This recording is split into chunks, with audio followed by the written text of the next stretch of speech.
Kia ora koutou. Hello, everybody, and welcome back to Epic Aotearoa Create a Better Future podcast, and in particular, this special series, In the Service of Others, Who Dares Wins.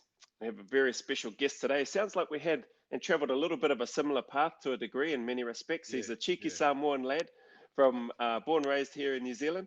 But actually, from there, maybe if I can, if it's all right with you, Phil, I might let you carry on with your brief introduction in terms of the TF side of things, and then when you moved and then eventually joining the Australian Special Air Service, which is where I ended up as well, but you had been and gone there before I got there. Would you mind doing that? Yeah, for sure, bro. Awesome. But often moved to we took you all the way around Australia to NZ with mum. Right.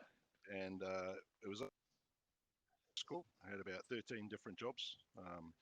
One of them job which I didn't follow through on the apprenticeship. Wow. Limited down in Kai Whara. It was a great place. It was a marine workshop, high level engineering stuff and some massive jobs. But while I was working, I signed up with TF as a sapper. Yep. Out at Paddy Street in Petone.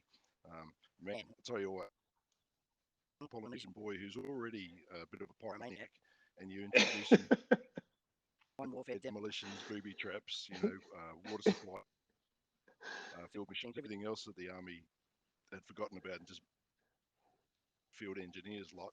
I was in my element, Pulled me aside and said, "Listen, young fella, you need to make a decision. You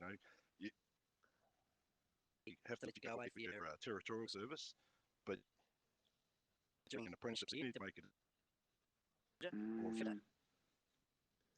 Gotcha. Man, awesome. That's what they wanted, Yeah, I bet. At the time, a girlfriend over to Australia. Yep. I was with my mum again, and Yep. up and said, "Bro, I'm going to join the army." And said, "I'll come with you." So we both signed up the next day. Wow. Yeah, and that was interesting too because there's two platoons at 1 RTB Kapuka. Yeah. Two brothers, one would go to each of the platoons that got raised, but not enough people. One large platoon. With both of us in the same. Both troublemakers in the same platoon. It was awesome because I knew that how they try.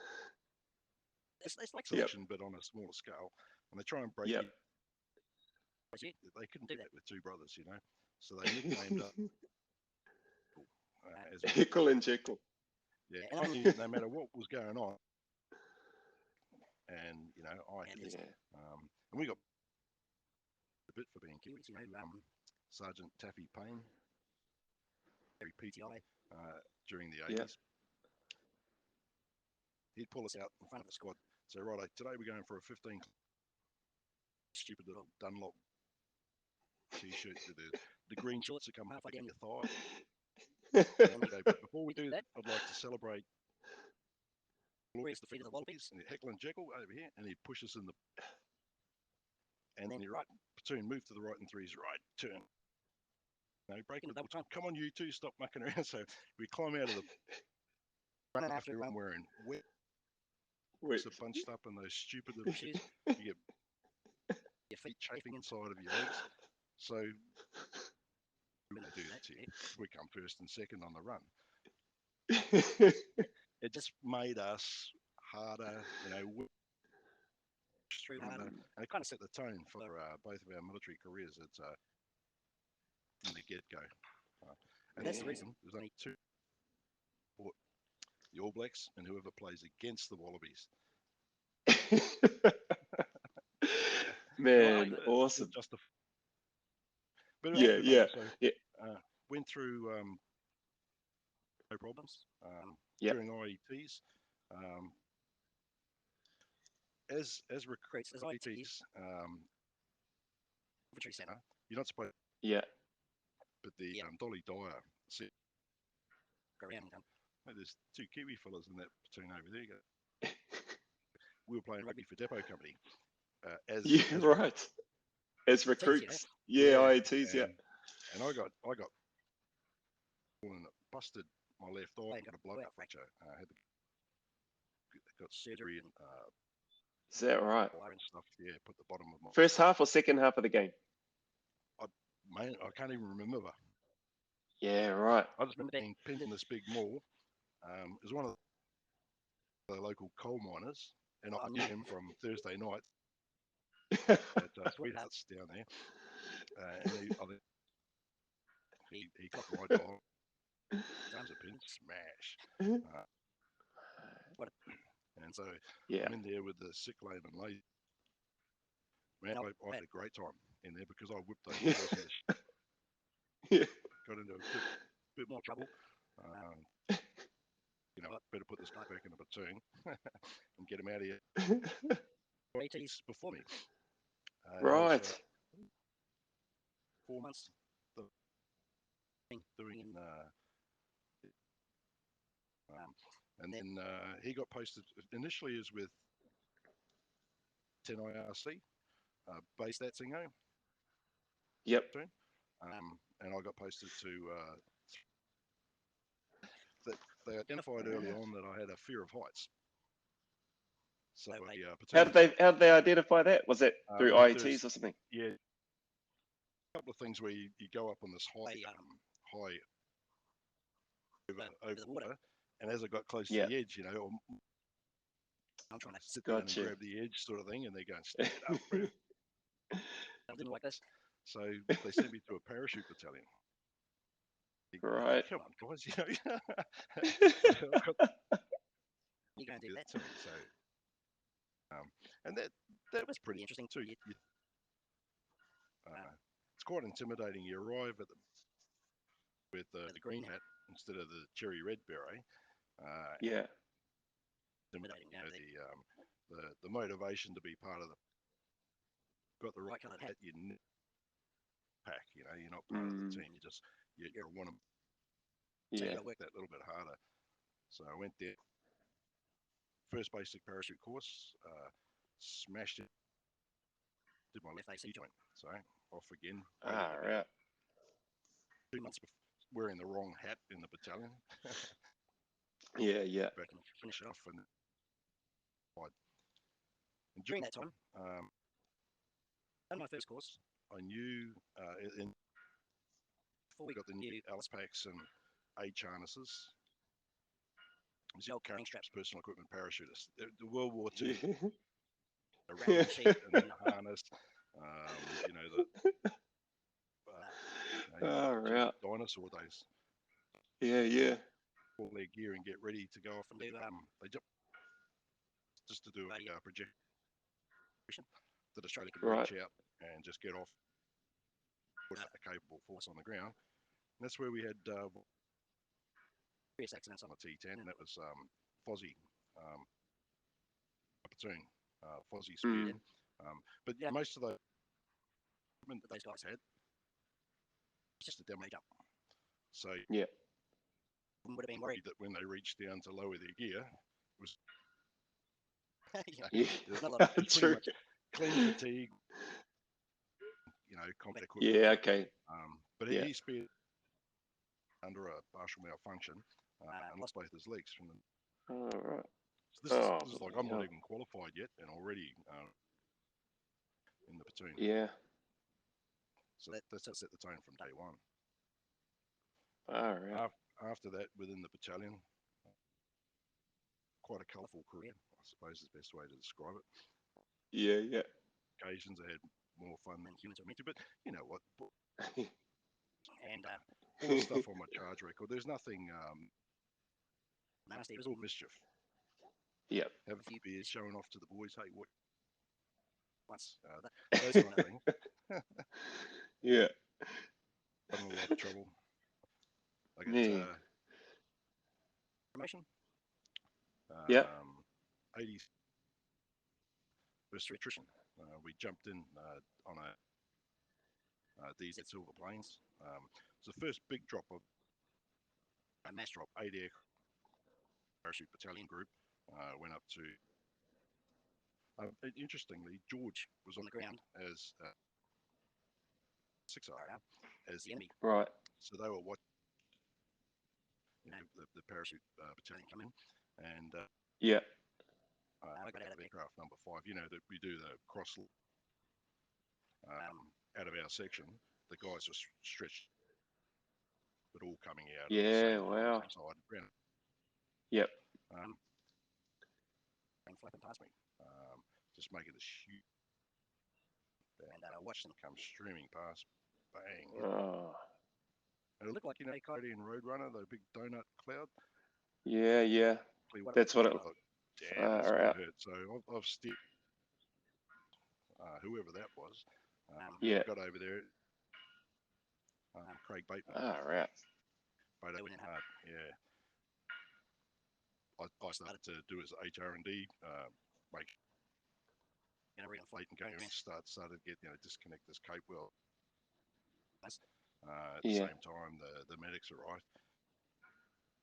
And then when Siambo pulled up, I thought, I'm not helping here, I'm just getting, I'll go to the rally point. And that, 15 minutes it took me to get past late. So CSM met me with a present. Mate, we've got good news and bad news. You've been promoted to Lance Corporal, but go and tell the section. So that was it. First Far out. Yeah, it's your first promotion and your first, I guess, introduction to go tell your team. Yeah. Pass them some tragic information. Yeah. Bloody hell, man. And then again later, we got out on another, and it was just freak wind condition. It was okay. We had pathfinders had gone in earlier, and they'd set up the drop zone safety officer, and everything was good on the ground. But when the aircraft got up overhead, the winds I'd never seen it. So they did a stop drop halfway through, and the guys actually got out the door. And when you're in an aircraft coming into land, as you cross the threshold and you realise, geez, that's moving fast. Yeah. For a T10, I'm thinking, is that right? Yeah, bro, this is going to hit. And I've done my jumping stage. Yeah. There's no way I'm getting injured on. I've got to jump in straight. So come ripping in, bang, side right. Right. And then projected back into the air and then landed flat on my back. I heard this tumbling sound. I've looked down and there's my combat towards me. I've put my hands up to brace myself. Inflated, and I've taken backwards across the ground. We stuck 72 guys in hospital on that one. On that one jump? One jump, yeah. Yep. So right, man. Second promotion. I went from senior section troop sergeant to platoon sergeant. Far out. Yeah. When was this? What era? What is this in the 80s? It was 92. 92. I think it was not. I might have that wrong. It might be 89, 90. Yeah, somewhere around there. Yeah. Right. And so, man, there's a lot there just in that piece. Well, I want to stay in there for a little bit if I can. So you've mentioned a few things: 6th Field Squadron, TF, Royal New Zealand Engineers. You were doing this apprenticeship there, and you mentioned the place there, a marine apprenticeship. Is that what it was? No, so I was doing a fitting and turning apprenticeship. Fitting and turning. Yeah, but the workshop wasn't just some workshop, it was heavy engineering. It was a marine workshop. Yeah, so right. The inter-island ferries, between north and south. Yeah. That was one of our jobs. Of V16 peel stick engine. The Australian Venturer was one of the ships. Yeah. 3-story high MAN bulk fuel engine. I'm standing on. Where's the engine? I'm going, you're standing on it, mate. Oh, look around. I'm going, what? And far blown cylinder number 5 on its approach to Wellington. They found out about that because there's bits of aluminium and piston ring. And they figured, right, I would just power down and cruise in. Right, there was a job to go in there and pull the head off, resurface the head. As an apprentice, I was handed a bucket and told to climb into the exhaust mount, pick up all the aluminium, and the foreman's briefed me. Sure, you take a lead light and get someone else to stand at the end there, because changing out all the blades in the turbo, and they're back down. We're going to start this thing this afternoon. You don't want to be in there. Bloody hell. I thought, geez, that's no good. Yeah, that's the help. No lead, dolphin torch. And they set me up because the guy standing down, talking to me as I went in, I've climbed, it's taken me through the connecting segments around. There's a big flue that comes from the head into the exhaust manifold over at 42 degrees heat, and stinking hot. And the engine's been days I worked on it. 30 minutes to climb all the way up to this bucket. I would have taken the bucket. Gone around? Oh. No, take the bucket up empty and then fill it coming back, because now by the I carry this heavy bucket. Got you, yeah. That one through. But they said, out. The guy on the end said, "Oh, Phil, I've got to go and take a piss." So I said, "Yeah, no worries, and can you 5 minutes and I'll be right." And here in the chain blocks, and you look down, lowering. Watch, it was, an eclipse, the round circle light at the end. It took me about 3 minutes to get back down the other end there. Ground laughing their heads off. You should have seen. Is that right? But cool, what are you supposed to think? Cool experience, but man, hairy, all right? I could imagine, like, because the health and safety wouldn't have been anywhere near what it is, what it is these days, man. No, nothing. The foreman kind of set the tone for the whole lot. This much fun called Joe. It literally, this every problem looks like a nail when your toolbox is full of hammers. Yeah, with full of hammers. Yep. Joe's toolbox was full of hammers. He right? Didn't believe in the stuff, and the engineers would come down and say, "We got to talk these heads down to Newton meters," and he'd go, "Stuff that." He goes, "Hammer, 6 foot apprentice on a 5-foot pole to lean on the spanner, and that'll be enough." So he means to give the fella a 6-foot pole. So I've got this head down with this thing here, and I've talked down, and a lot of like we're talking 2-inch, nuts to pull down on this thing. Got them all down to, and then the engineers come along with the Newton wrench and going, ding, that's spot on, So is that right? But he knew his stuff. Yeah, he'd been doing it for a while. That's incredible. You could listen to an engine. Yeah, the bearing number 3 is about to go. That kind of bloke. Yeah. Out. Interesting, man. Like I've only heard stories, and this is another story that I've heard, but you've had first-hand experience and of people like that just have this knack, can listen to engines running and know exactly, like you said, what's wrong or what's going on with that. And I want to ask you, so what was schooling like for you to get into engineering, to have a desire to want to do that in the first place? What was your schooling and education like, Phil? School was all over the place. So Yeah, we traveled a lot. I don't think I did too school. We would you get in, get settled, you move to the next place. wow.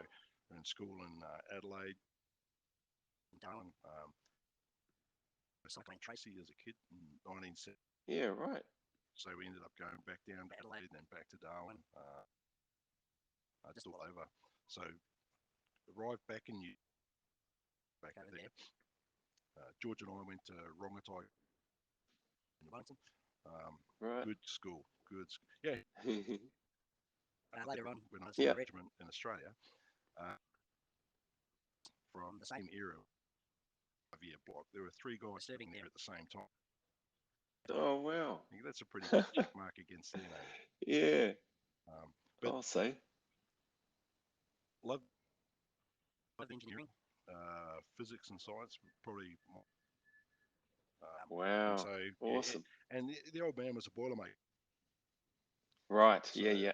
as a kid, I'd muck around. He taught me. It wasn't pretty, but I was a kid. But at least I had to Yeah. go, and I had the concept in my mind of what you could do with metal and how you could mold it to your needs. And I suppose that was always in Right.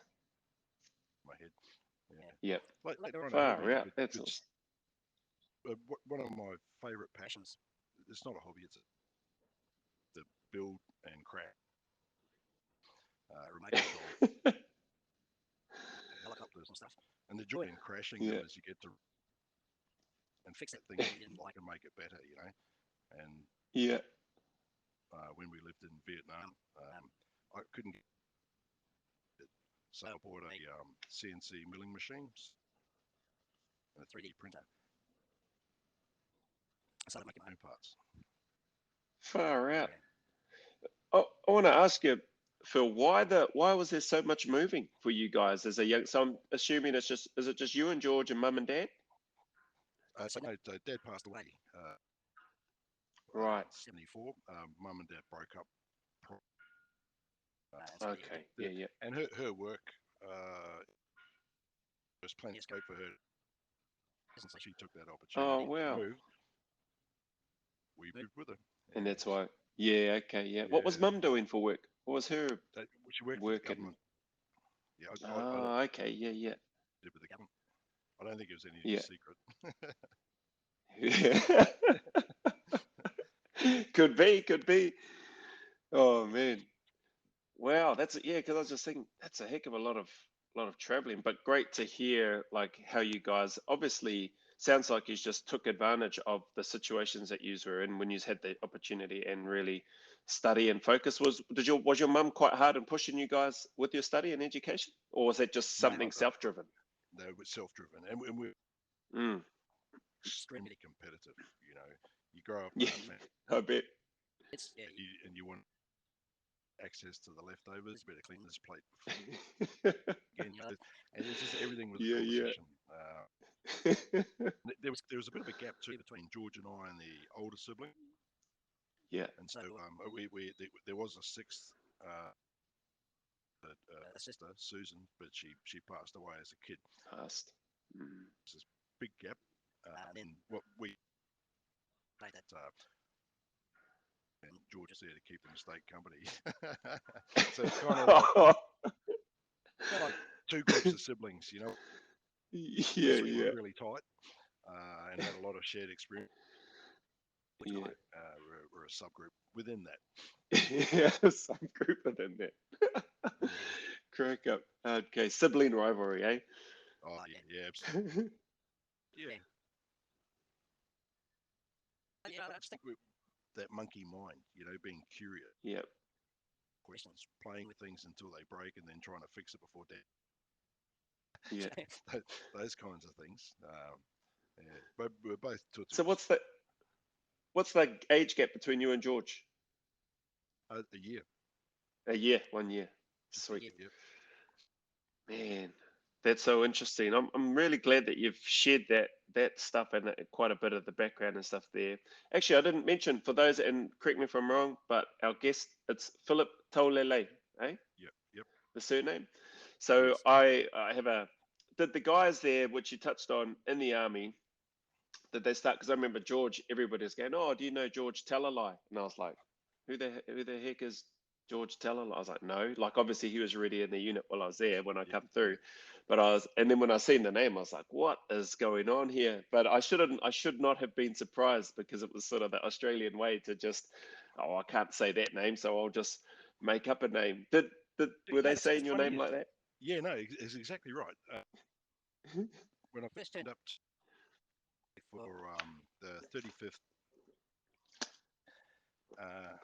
the bus turned up straight away. Sergeant Bashara, I'll never forget the. Oh, over here, and you think, geez, he knows my name already. Whereas in the Australian Army, you'd see the quartermaster sergeant come around the corner while you're sitting there cleaning weapons. You think, oh, I know the truck needs. Yeah. Look around, he'd be looking at me and he'd go, get over there and clean that truck. You know, tough name. And so he Hard case. wheelbarrow with a T, Taulelei. I haven't heard that before. Okay, no, hard case. But yeah, it's interesting that Australian humour, and I want to, I guess, dive into that because 3RAR, you're based in Holsworthy. Were they in Holsworthy then at the time in Sydney? Right, yep. And maroon beret they're wearing. Yep. And so for you, because you mentioned, wearing the green beret when you get there, or the wrong coloured beret, whatever people want to describe it. How long did it take before you earned and received your 3RAR maroon beret? So late. It would have been about. I was probably in the unit for about 4 months before I could get the right colour hat, because I had to go back to do a second course because I frapped in on the first one and because of injury, eh? Yeah. End up and then had to wait a couple of months to get the first course. Injury. Yeah. A couple of months to heal and then get on. And so that second one. Awesome. I don't care what happens on this. I'm going to finish this course. Yeah. Broken leg, I'm not coming back for a third shot at this. Yeah. Yeah. And how many jumps and stuff? What was the process with that? Because even though I ended up at Holsworthy there at 4RAR, like 3 was just across the road sort of thing, but I never looked into what was the requirement to become a properly beret coloured 3RAR operator. The basic parachute course, the ground training in theory, and you did your first 2 from a caribou. First one's easy. You don't know what's going to happen. Second one's scary because now you know what. Yeah. Holy crap! From there we introduced. Then they transitioned to clean. I think it's a couple of jumps, and then it's just single side door. Introduce combat equipment, and then it's from side door exit from a Herc, and then once you've done, night jumps the final. Night jumps, yep. Yeah. Gotcha. So sim doors, combat equipment at night. Yeah. And if you come back, you get your hat. Yeah, no. And how did that? Were there any water jumps on that during that period? Not intentional ones. Yeah. The water jump was a that was my next posting after. Yeah, I was going to ask you. Yep. For a good intro, usually, so you want to officers as you can to do a parachute jump, and 3-week course to put them on, to jump them onto land, and there's an attrition. Yep. Few bodies. So the easy way to get their knees in the breeze is to throw, because you don't have to teach them the landing drill. Yeah. Some of the aircraft drills and the flight drills, and you don't have to teach them how to land. Just together, hit the water and release your cape wells. We would do quite a few water jumps. When I do to the parachute school, it was kind of they got slots for 12 instructors. But as a corporal, they could put me into a certain slot as an instructor, but they lose another. Sneak me in the back door by putting me in charge of airborne platoon. Drag me out of airborne platoon and chuck me up in the hangars every time they a spare wheel. Right. Or someone to fill in. All of those missiles no one else wants to run. The drop zone safety officer. That line. And so they became my babies. I took over those. Gotcha. When it came to free fall stuff, man, we were in our class of our own. So our guys were all, and so I got into the editing. Awesome. We had the suite with the high 8 tapes. We cut in, cut out, and adjust your frames. And before you couldn't make a fourth copy. You just used to dubbing sound over the top of it and stuff like that. So we the Oh, audio yeah. visual side of things. It was pretty cool. Well, new skills too, learning new Yeah, skills. yeah. And how did that feel? So once you, because I'm just trying to get a feel before we get into the Australian SAS stuff, which would be great as well. But how did you feel once you got that beret at 3RAR? Did you feel like, did it feel different? Did you feel, or did you just feel like Oh, you were part of the group now? no, absolutely. Wearing a When you were hat, in a unit Mm, with maroon cherry red, you feel like an outsider. and then all of a sudden, yeah, I was already established, and I'd already established. yeah, I got on yeah, well, and so that was it. Yeah, I felt very comfortable right at home. yeah. Third It's a term Awesome. during the mid to late '80s, awesome place. the camaraderie, the esprit de corps. Mm, We'd always have a crack at the 5-7 area. Amongst And there were a lot of big, boozer standoffs and funny stories stories. around that. But then you'd be in town, and so Like that. a Navy guy would give a 5-7 RAO guy a hard time, and that was my perspective. And you Once that was finished, with these guys over here, here. but it was all, it was just had Character building. Yeah. yeah, and it had a real, you know, No, and some of the friendship in that time, I still hold today. To I bet. Australia from Vietnam, when I I landed landed in Darwin from the parachute battalion, Dean, he said, "Oh, come and stay with me." I said, "No, I'm staying."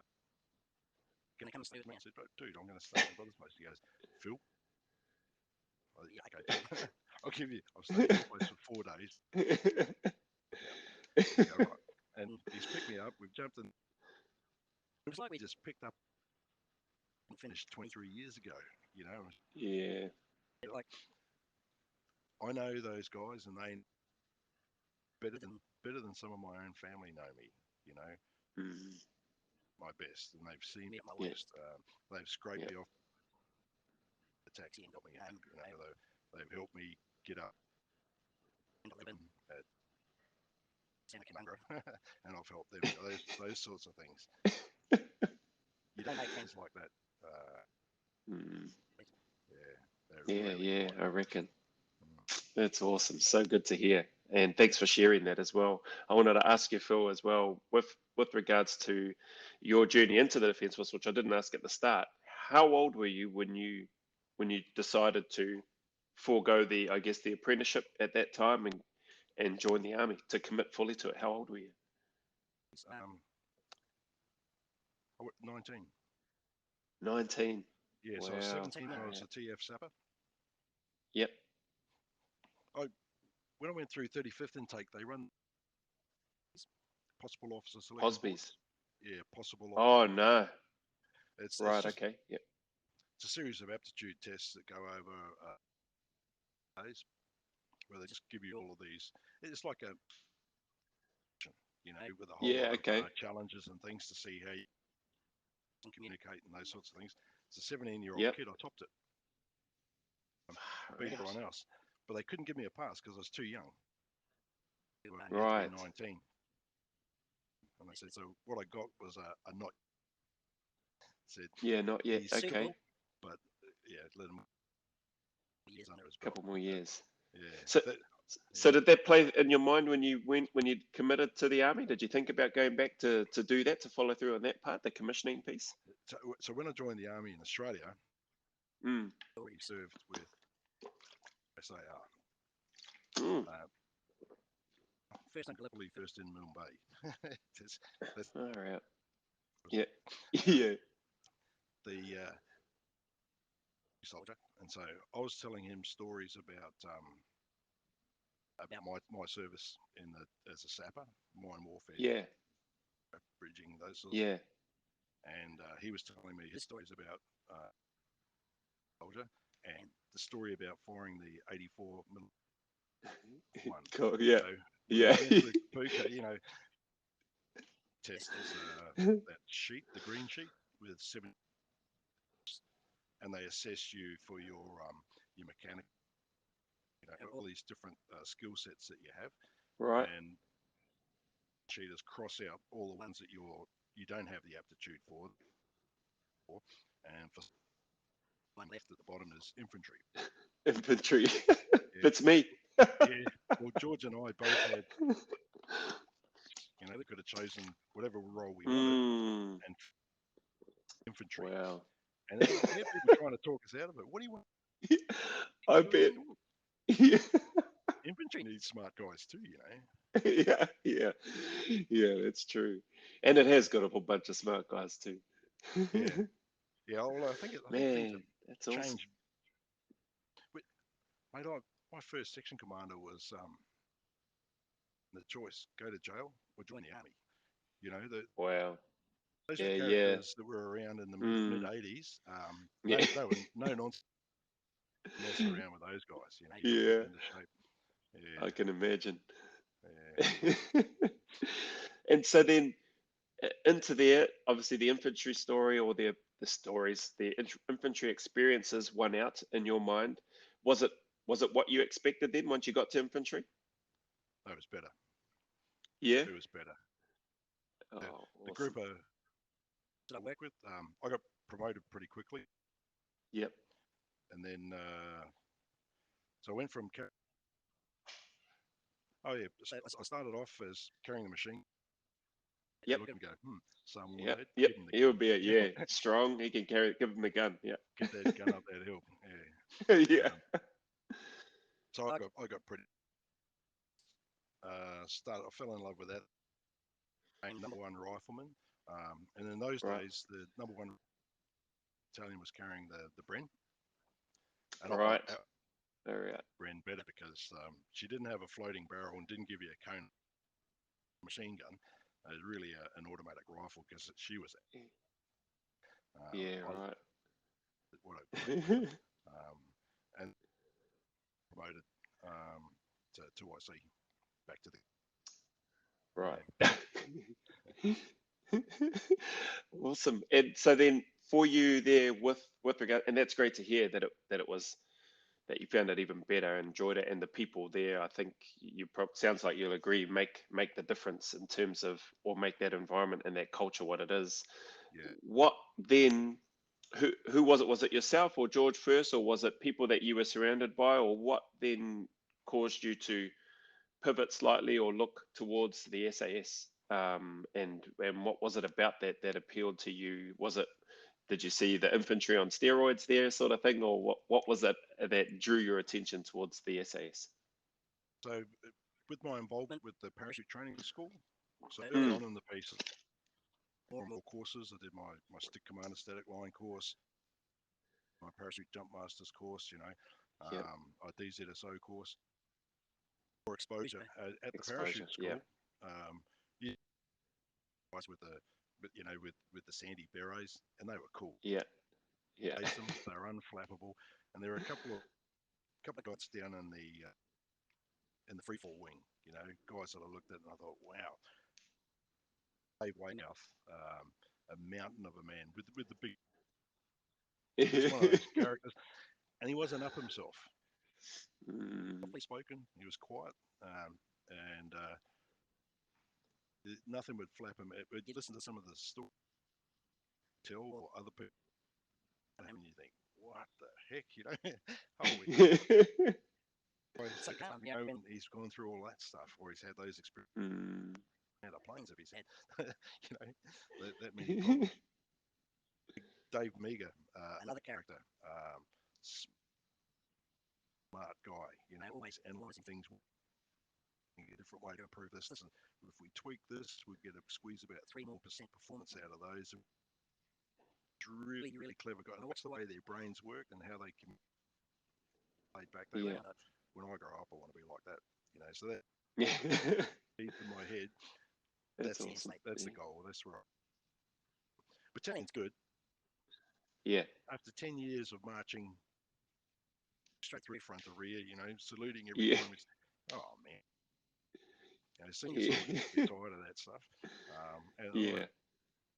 as a more mature, relaxed, um, like parachute training, routine orders.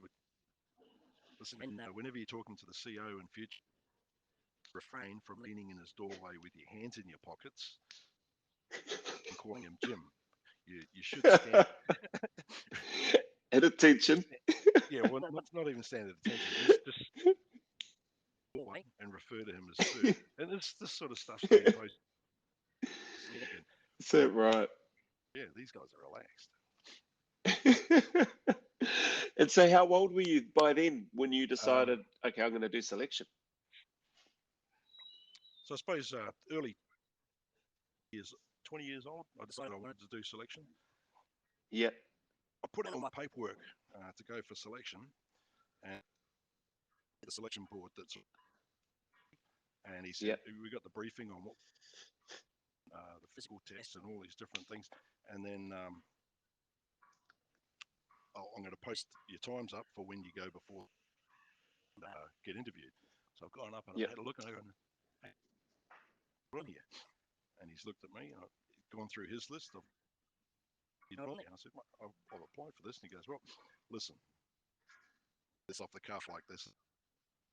If you can get back here by 2 o'clock with work that's required, and he gave me this list of folders and things. 2 weeks work running around the battalion, brigade headquarters, everywhere. If you can get back here by 2 o'clock with all this stuff, I'll put. Oh, great, this is part of the test. Yeah. Went and I hit down to HQ, and he's going, well, no, listen. I've got all this paperwork and brought Questions and favors. and I've rocked up back there and gone, bang, here it is. I didn't think you can get that. And he goes, all right, I'll put you on. Wow, that's awesome. Yeah, but before I even marched in to see the panel, I could hear them reading PD 105 charge, and they're reading quotes, laughing, and then this isn't going too well. So, then it was my turn to front up, and one of the take a seat, young fella. And the other guy said, "Don't even sit down, mate." And I looked at him and I said, "Sir, if in all fairness, if this was a courtroom and you were judging me, and you are judging me, I'd get to make a plea in mitigation." And the other guy goes, "Yeah, that's fair enough. What do you got to say?" And he goes, "No, I'm not even interested in what you have to say." And the other guy said, "Go ahead, tell me what you have to say." I thought, "Geez, this isn't going too well at all." So I explained to him that I'd had a rather turbulent 5 years in the battalion. Quite colourful. All of it was just mischief related. None of it was really insidious or nasty, and it was all alcohol related. I said, since then I've cleaned up my act. I've been off the terps for 11 months while I started training for this. And one guy said, "Yeah, that sounds fair enough to me." And the other guy goes, "No, 11 months of good behaviour doesn't make up for 5 years of debauchery." And then the first guy, the friendly one, said, "Listen, keep your nose clean for another 12 months, come back and have another crack next year." I said, "Yes, sir," and left. Okay. Wow. At least it wasn't a sharp no. It was Yeah. like my Posby, it was a not yet. Yeah. The next year I was at PDS. I got posted to PDS, put in my application, failed. Not unsuitable admin reasons. Well, because I had was bigger than my I had more charges than I had course In your records. service Okay? record. Yeah. Okay. Yeah, it was pretty bad. And then so PDS was okay. I went to see the RSM, who is a regiment fellow, Dave Quinn. Awesome guy, absolutely awesome guy. I've lobbed up to Dave's office and said, "Sir, explain my problem." He's looked at me and said, "Yes, how much do you want this?" I said, "I want it." He goes, "Take a seat." Picked up the phone. The regiment, I can't remember the guy's name. Big arms. But he's rung him and said, "Listen, explain the story," and said, "I think the least you owe this fellow is to give him a run on selection." I said, "Yep, I got the green light." He put the phone down. He looked at me with those cold grey eyes and he said, "Don't make me look bad." I thought, there's some motivation right there. Yeah. Powerful. Yeah. Man, that's so good to hear. So by the time that's come around, what are you turning 21 now, or 21 by the time you actually got I on? think I turned 21 just before I went. Just before you went. Yeah, Yeah, yeah. yeah. So I turned up. Man, I was a bit long in the tooth compared to the other fellas. yeah. Most of the other guys were a bit younger. Um, was I? Still I young. might have. I might 21, have these. still young. I might have these dates wrong. I'll have to do some maths. These memories are. All good. Yeah. But yeah, Man, I remember that's being there on the selection course. But yeah, you know, okay. like I mentioned, Dave Quinn was a bit of a motivation for me, where he said, you know, don't make me look bad. Don't make me look bad. Yeah. I had for when I fronted up for selection was my 2IC and airborne platoon. I'm in there packing up the office, handing stuff over to him because he's going to fill in as the OIC airborne platoon while I'm out. Gotcha. And Yep. he's just sat there and smiled and looked at me and goes, "You'll be back. You'll be back, broken assed Is that with a right? story. Why it's not your fault that you failed, you know, just like all the rest of them." And I thought, Right. what? Yeah. and, and and I thought You of that. didn't deck him. Obviously, you didn't deck him then, No, thankfully. we were great mates. Oh, Great mates, and I had an enormous amount of respect for this guy. yeah. And statistically speaking, he's quite right. Yeah, That's the yeah. way it went, you know. Front up, and they come back, Yep. and they're broken, and they've got a story for why Yeah. I passed, but I didn't get in. Well, I Yeah. made it, but, you know, but They hey, didn't select me. yeah, Yeah. yeah, exactly. Dude, you didn't make it. Mm, That's what it comes down to. yeah. That that was actually the biggest motivation I had. So Mate, there's that's a no way I'm powerful going to driver. front back on, right? You know, Yeah. yeah, Man, I can relate to that. That's a powerful driver because I remember going before the selection in NZ and I blink and we had PT, some sports, rolled my ankle in a basketball game. It's quite bad too, but there's probably only 10 days, maybe less than 10 days before the selection. And a yeah. good mate of mine said, well, at least you'll have an excuse for when you come off selection.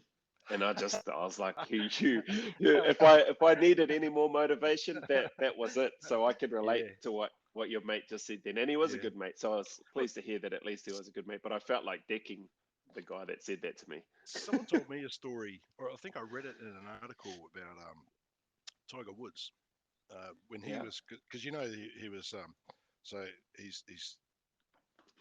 he's got African blood in him. Thai is it the other one? So there are a lot of racist people from different groups all hated the guy when he went through university, and he used to receive hate mail all the time. And he Oh, would take right. the hate mail and he'd stick it up on the corkboard in his room. And his roommate, "What are you putting that stuff up there for? That's You don't want to read that." He goes, "Mate, I read that every morning, and it motivates me Feels of me. Yeah. to prove them wrong. You know, Yeah. the best way to get revenge is through success. You know, Mm. so is punch through all the chaff and come out the other end shining, and then just go, you got one." Yeah, Awesome, man. Good advice. Good advice. Hey, I wanted to carry on and delve now more into sort of for you and selection, and what that was like. What was selection like for you? Was it what you expected? Was it worse than you expected? Was it better? What was that whole process like for you, Phil? I suppose to summarise selection, so 18, Mm, 18 the selection course, there was yep. no individual challenge test on selection that I hadn't already performed something equally difficult or arduous at Yep. any other time during my military career. It's just I hadn't done them all together in an 18-day period, Yeah. in a compressed Back to period back to with back. some of them overlapping and stuff like Yeah. that. And I literally started off on the wrong foot. I made a rookie mistake in training. You know, you can get the body fit. That's easy. You just follow. Yeah. They give you a program, and you just follow that. You smash out those miles. You get pack fit, and you get just used your body as you're peaking in your physical fitness as you arrive, and the rest of it's up to your head, right? Mm, And don't get injured. So I trained, and I had my pair of boots, the ones with the Y-shaped sole, the Y yeah. pattern Okay. on. So they were the best boots you could get in the day. All right. And I had one pair of those and another pair of the other ones, which I didn't like too much, and they rubbed a bit on the hip. So I ended up favouring one pair of boots during training all the time, Yep. and I soak them in a hot tub, work that leather, stand there, jump Yeah. up and down on them, wear them wet for 3 days, and then hit them with the dubbin or the honey and bee and the in there. I could hold those boots by the heel and just go flop, flop, flop. It was like suede on the top, and they felt Yeah, like sand right. shoes when I put them on. They were boots, but Wow. I wore the soles on them paper thin during training. Right. Yeah. Yeah. So we've rocked up at day one. In the pool and did the swim test. Yeah. Were you a good swimmer? Like, are you No, like a lot of other Samoans that from the islands and then say they can't swim? a swimmer. I just know Yeah. that I have a theory that specific gravity of a lot of Polynesians is higher than your average Caucasian. Because I was someone else in that water. They do those dead man float things, or where Yeah. you lie on your back, and you just, And you're sinking. as soon as I breathe out, I'm straight underwater. And so, and you basically, because you've got to exhale, inhale within half a second, and then your face still gets washed with water, and you got to do it all again.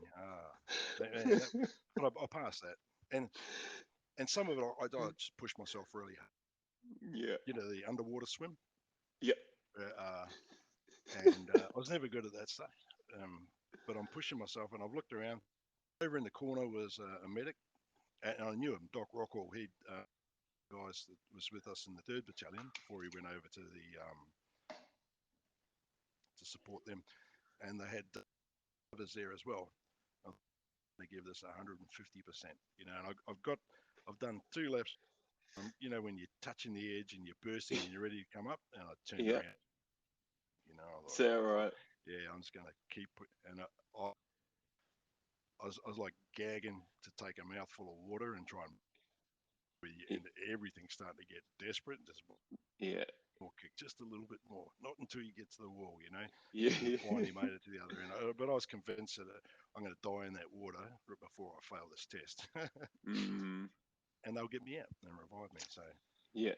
that we got that out of the way. The piece that killed me was I think we then did 20-30k route march to get into. We got dropped off in the trucks and we had to stomp in by road to get to the camp to start Yep. the course. It was about 40-degree heat, like the last few days we've had here. And it's on an asphalt road, and the soles of my boots are paper. Oh, Mate, I lost all the skin off my big toes, my feet, and the bottom of my heels. Not the normal rubbing that I was expecting on the back of your yeah, heels. yeah. Everything came off the bottom of my feet, and so Right. I was down in the RAP that evening. Because I wasn't taking them off until I was going in there. They were Yeah. look and just going, wow, righto, in there with the scissors and tweezers, pulled all this huge mercurochrome, mashed it with that. They put a drip in me. I was dehydrated. Everyone was dehydrated. Yeah. I dropped 2 bags into me, retreaded this duoderm stuff back on top just to pack in and seal it, and then off you go again. And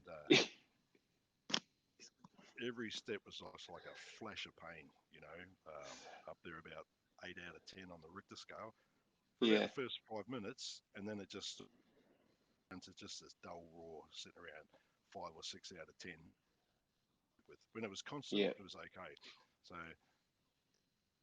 for a while, the first few steps, once I got going, mate, must have looked 70-year-old. Yeah. But once I got into the rhythm, I was okay and I could keep going. So as a result, she failed a couple of the tests. To go back for a retest on the 3.2. Yep. Just on the second one, I had to do a retest and Yep. came in. I failed the second one by about 16 seconds. They cut me some slack because my feet were, they were pretty. Yeah. They're wrecked. Yeah.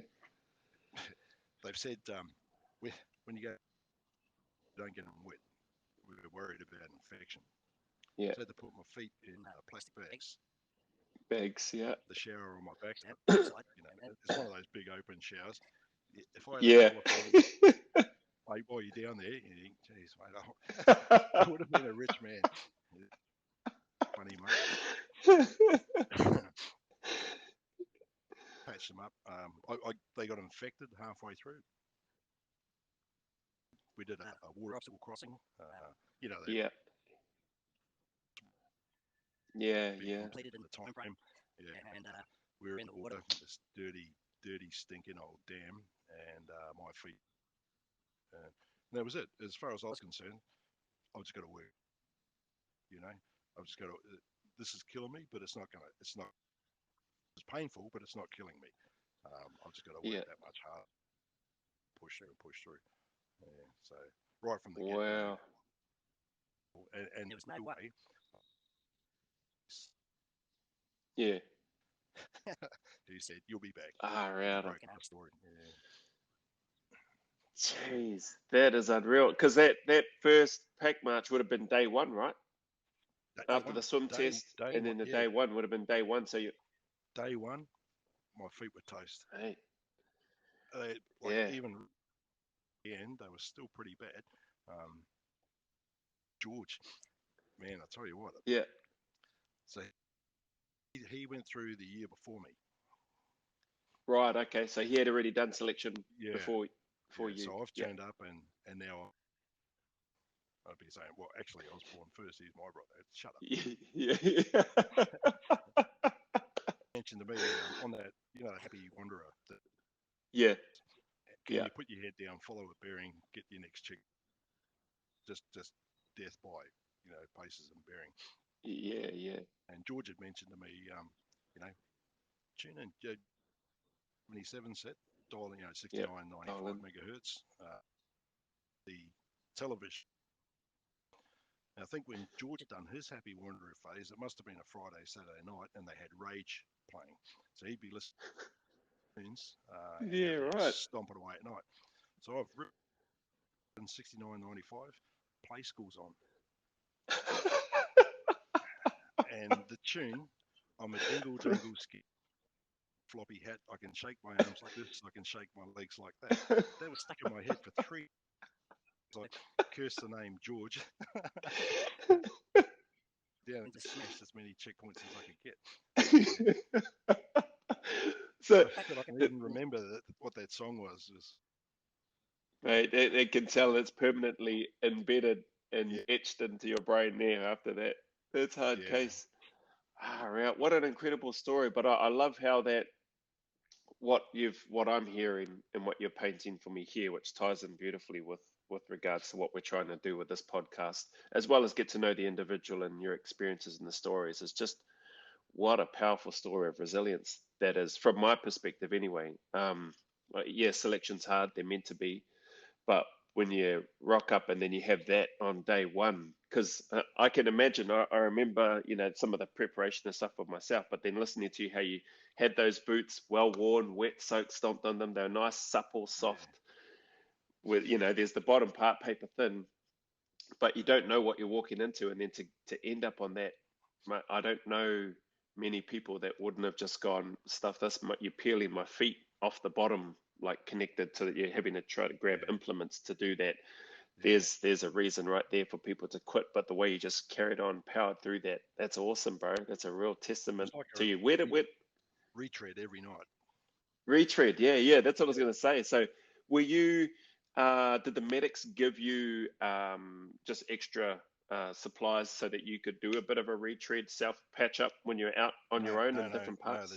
No. They didn't. And taking my boots off at any phase. Those Yeah. boots were on, and they stayed on all day Stayed on. until the Yeah. medics. The main thing we were really worried about was infection and swelling. Yeah. There's so much pain, and so every time I took them off, my feet would swell up. I had Bloody to get them hell. back on again. Yeah, gotcha. Bloody hell. That's so good to hear. Terrible the experience, but so good to hear. Like you hear of these things and you think, man, it can be done. Things can be done. We can go a little further. I can push a little bit more. So I'm for myself personally loving hearing that, because I haven't heard of an experience of anybody having to go through that. Not particularly not from a day one of selection, maybe part way through and later on down the track where the feet are pretty wrecked and stuff. But Yeah. you're definitely on the downhill stretch by then. But you're day one into 18 days. And also to add to that, hard courses. The hard ones. The hard ones. Yeah, yeah. I was waiting for that. Yeah. I would have thought George would have said his one was the last of the hard ones when you were coming through. Yeah. Hey, No, but that's we're doing courses and stuff and following in George's footsteps. So yeah. in my first pilot series of the patrol medics course from Point Cook, and I think it was the raffle running them at Point Cook for the patrol, Oh, okay. the 3-month Right. course, and so they thought, no, we should keep this in house and keep it pilot course. George was on that, and he Yep. topped it. Second one Wow. that was now it's an established course, and on my Yep. patrol medics course, I've topped it. Yeah. And at the end of it, when they're handing out the trophy, he handed me, and he said, because this is the first course that we've actually run here in the region, and as a student of merit, you get to go off, get your name engraved. And hey, so isn't this actually the second one? Wasn't the pilot course last year? And he goes, let's go and find out who topped last year's course and put this. So the patrol medic student of merit off with 2 tailplates. George. Yeah. That is very cool. Nice piece of history and stuff there too, man. That's awesome. And so what about how much of a break? So I'm imagining let's fast forward to the end of selection. You get to the end, and then what was that process like in terms of how many of you started actually first and how many finished? Oh, Can you remember I can't roughly? remember. There was 2 tailplates, so it's got to be Yeah. up around. Yeah, And, yeah, and that's just the interstate guys. yep, So let's ballpark 150. yep, And I think at the end, I remember they're standing there reading out, yeah. when you're standing on parade at the very end of it. And it took 3 names. I don't want my name to be called. I don't want to be in that group. Yeah, Yeah, I work with those. Call my name. Don't call my name. And they all moved over there. yeah. Porky Hibbert came over. Oh, wow. Well done, you guys. He was training wing or training squadron. He was training wing when I went through, and he's just did the same thing. Grabbed us, those of us whose names hadn't been called out. And, Yeah, great man, bloke, Porky. yeah, awesome dude. And with SSM as well. Right. Experience. Really good Yeah. guy. A good man-to-man chats. Was he Over an a few- officer? No, he mustn't have been a commissioned officer then, eh? Yeah, because No. he was Captain Porky Hibbert when I went through. Oh, is that right? Yeah. He went to the dark side. Wow. Yeah, yeah. But still a top man. Good man. Yeah, Yeah. no, absolutely. But 10 days, 2 weeks break to Yeah. get back up to speed before we went and. So the first thing I did was we went up the coast to his mate's house, water operators, and they both whiskey and tell a water operator, you've got to be a water operator. You got to be a water. And how much harder water operators are than all the other stuff. You've got to deservice the boats. Harder, we're smarter, we're fitter, and away they went with all the. Mate, I turned up as a parachute jump instructor, static line. Yeah. Parachute jump master free fall, and a lot of other advanced and experience with techniques. And what do you reckon be a water operator? Yeah, yeah. You get the thing you like? I said, oh, water troop. They all just laughed and said, Ed, right Crack up, yeah, because I could imagine, yeah, straight away they're going, well, yeah, look at the background, the skills, the competence, the experience. Yeah, you're not going to water operator. Well, water operators need to jump as well, but yeah, look, with the level of skill set I had, yeah, and look, it was a bit of I had some brick walls coming in with that experience because, like, in the normal cycle of things, in the normal army, Yeah. you do courses and you get qualified. In the regiment in that time, thing was on a 1 scale because you rotated through training year, CT, back to training Yeah. year again. So you're up at one course and then come back and do a follow-on course. It's going to happen 4 years from when you did the first one. So Yeah. So for those guys to start doing advanced parachute courses, it was going to take them 3 times longer to get the skills Yeah. that I had. And so the other Gotcha. were my parachuting peers was warrant officers, you know. And so I actually, within 2 given out a piece of paper, which was, it was a waiver to kill. It said, Trooper Taulelei is, due to his qualification, blah, blah, blah, Trooper Taulelei is recognised as for all parachute operator for 2 Squadron. However, due to his rank, by Sergeant McLennan. I thought, Is that right? hey, I'm happy with this, you know. Yeah. I get to make whatever call, This is a good deal. Yeah. give the OC guidance and advice on parachute capabilities and limitations for insertions and plane operations. But if it goes, Bruce is going to get It's his fault. Yeah. That's gold. See, because you would have been a trooper, eh? That says a trooper. Yeah. exactly. Even better. Man, okay. And so, yeah, okay. So you don't remember roughly how many had finished, eh? Must have been like That was that 122 20 something. Yeah. So Small numbers. Oh man, that's wicked. And so then you had roughly a 10-day gap, you're saying, from memory, before you started cycle. How were your feet? How was your feet and your body? feet came good. Well, after all the whiskey, pizza, operations briefings from the boys, and they spoke. Yeah. You know, like when you're doing something like selection or you're doing Kentucky Fried or whatever, Yeah. they made sure I got plenty of. I came back and was good to go. Yeah. And Awesome. then the next was resistance to interrogation. Yeah. Going to come somewhere around the patrol course, but you don't know when. Yeah. You know, Don't know so when. and I had I was particular the resistance to interrogation because the year before, where an unknown gentleman with a Similar surname. Yeah. Was reluctant to the digital rectal examination, broke and had some of the staff by the about to explain to him why he didn't want that to happen. When the bursting in saying stop, everybody stop, keep going. What's and then they started up again, but without the inspection. Yeah. Here's me turning up a year later, same thing. What happened to me? Some amateur proctologist going to extract my revenge on you, young fella. So I knew this was, and so I've gone to explain my dilemma. They've given me some ointment for some kind of rectal disorder. It was squeezed on the ground. I carried that tube in my top left pocket for 6 weeks. Everywhere I went, there, because now I've got a medical reason.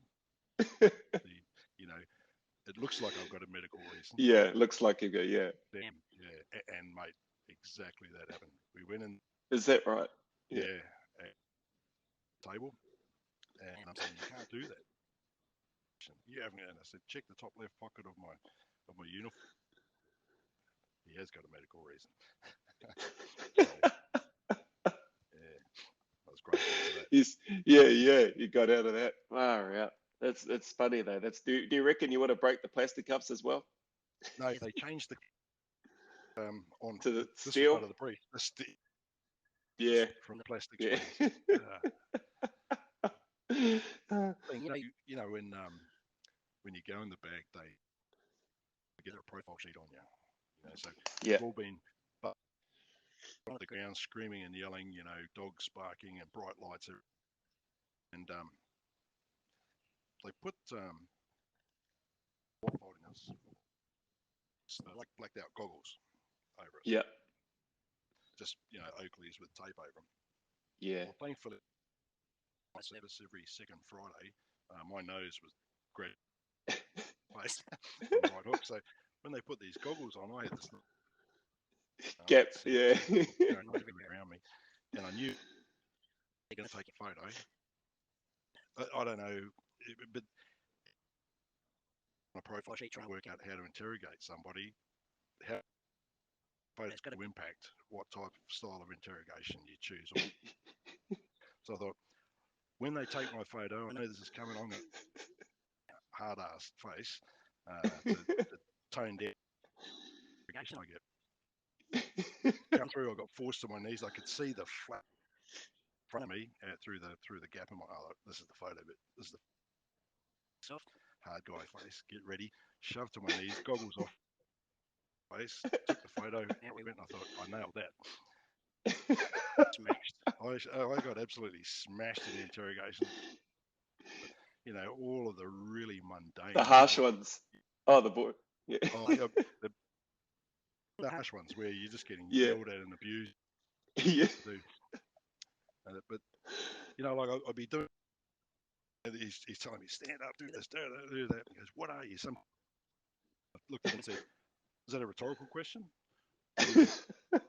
One answer, I can't answer that question. And the corner of his mouth went up in a smirk. After 40 minutes of that, I got you. You got him. Yeah. The boring old name, rank, serial number. Yeah. And 50 minutes into it, name, rank, serial number, date of birth. I looked up at him and made direct eye contact, trying to slow him down, drag it out. Yeah. Regiment, drag the regiment. Drag it out. Just slow him down. Yeah. Dictate the pace. And everyone in there, bang, eye contact, but I got smashed. We got to see our profile sheets. And right. It was a scared face. So that's why they come after you. I must have looked like, lights on that. But it achieved. Crack up. I think you go through RTI and you look at it at the end of it. Says, don't get caught. Do not get caught. Yeah. Whatever you do. Yeah. I think you learn along the way too. So if you ever meet one of those int guys on the street, punch him in the face. Mate. Did they at the end? I remember they all this is at the end when we all got lined up, turned around blindfolds. We had the same. Sounds like we had the same thing. The goggles and some duct tape and stuff on them, and they were all standing in, and they all gave us a big round of applause at the end. And I think probably because they were mindful of that, we just wanted to wring their necks. Absolutely. Yeah, because I didn't like them. I didn't like them doing it to me. Yeah. You look at that. Come out of one time Bay where all these people at civvies. Oh, that's nothing. Really? That's nothing. Yeah. Man, if only you knew. 100%. But if that's what the good guys can do to you, and how they get inside your brain, what could the bad imagine? Just don't get caught. Absolutely, man. Echo those sentiments completely. Did you have any hallucinations during your RTI phase? Yeah. A couple. So I was lucky though. I think one of the things I got given the pajamas without signing for them. Is that right? They did that, to break other people. So like these guys would be sitting there on the shivering away. The people's mat. Yeah. Hey, he's a prick. He must have signed for them, and it was messing with. Yeah. And I'm sitting there with that little peephole that I've got looking. It's pretty good. And I'm looking to my left, and there's a pair of legs. Bang over the head, face the butt. Sniff. I can smell laundry detergent. It's uniform. So I'd be sitting there, and there's dogs barking on your face. You can smell women's perfume. There's music and stuff playing, and they ring the bells. All those things are going on. So have a sniff. turban, quick, have a look around. What's going on? Okay, flight front. But I was sitting there, And, I got in, with the light coming through out of focus, like a whole lot of lace curtains. And I had this vision, with belly dancers, shadows of belly dancers moving. Is that right? Man, this is pretty cool. And stop. Yeah, don't entertain this course of thought any further.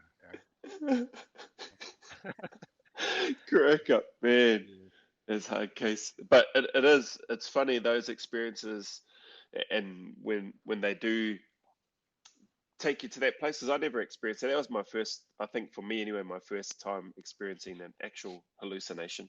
Mine was pretty Yeah. mundane. It was just, I thought mine was sort of like a dream or a cross between a dream and what I thought was reality. I was walking around, and in my vision I could see myself, and I'm the only one still in chains and my goggles on, and everybody else is walking around telling me, "What are you doing? It's finished." I was like, "No, it's not." They're like, "Yes, it is." And then I could see other guys coming down and telling me that it's finished. I was like, "Oh." And so then I took my goggles off, and then I got a big crack on the head and like, "Put your goggles back on." Yeah. "Keep still, sit down. What are you doing?" I was like, "Oh." Yeah. And then that was a quick reality check for me. I was like, Yeah. "Okay, yeah, this is still going. It's not over yet." Yeah. Oh, right. Oh man. And so your cycle, did your cycle carry on? How long was your cycle? Was it 9 months, 10 months, 18 months? No, yeah. Oh, yep. The very next year. And two squadron, what was your guys? What we use, green rolls, black rolls stuff? So we were in the training year. Oh, training year. Yeah, okay, gotcha. Yeah. Yep. And how was that for you? Oh, it was fieldcraft's my thing. Getting out there. No, I think that we wrapped up our Rio cycle as the squad. Yep. Training gear. Okay, yeah. Yeah. So So, the tail end of the training year, and then bounce yep, into wall rolls. But yeah, For gotcha. example, when my Rio cycle did their freefall course, I was doing my freefall instructor's course. For For those, as it came through, which was good, yeah, and that was it. Big boxes now for parachute operations. yep. That was really worked out. They stacked all that stuff. Yeah, awesome. And how was wall rolls? Yeah, Yeah, sorry, go. comfortable. Rolling with a rifle. Yeah, really Enjoyed the small teams. a yep, small doing something that's a little bit harder than expected, and what the asymmetrical results. Mate, I love that stuff. yeah, Some pretty interesting stuff.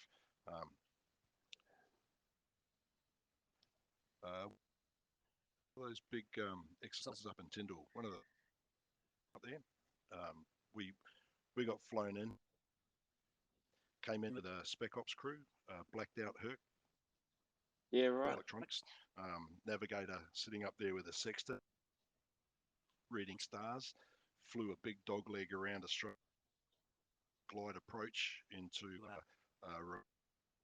in the Northern Territory, city troop carrier in the back.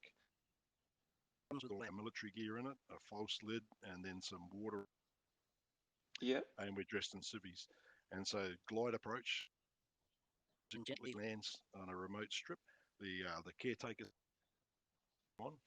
It's turned around. We rolled the car off the back, gone forward, snipped the chain, put an extra padlock in the link, crash gate 4, and then it's done a low full flap crawling takeoff, and it's used Turks just slowly glide out of there.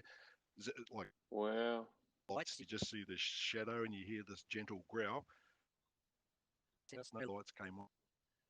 In there, drove up and to go and disrupt Tyndall because our to lock them down, keep them in defensive mode, and keep bodies defending the airbase to other parts of the exercise. So we're up there, and we when it came standoff, we'd identified on a map a couple of meandering river had the bow cutouts. We're around on itself.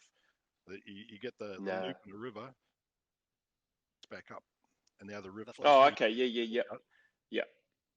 C section. Those little dry sections there, we'd identified a couple. That's the best place to hide a car. And so we'd gone in there and we'd set up the little camp, hid the car. And the plan was we would drive up, walk in the last day on foot, OP, and then hit them.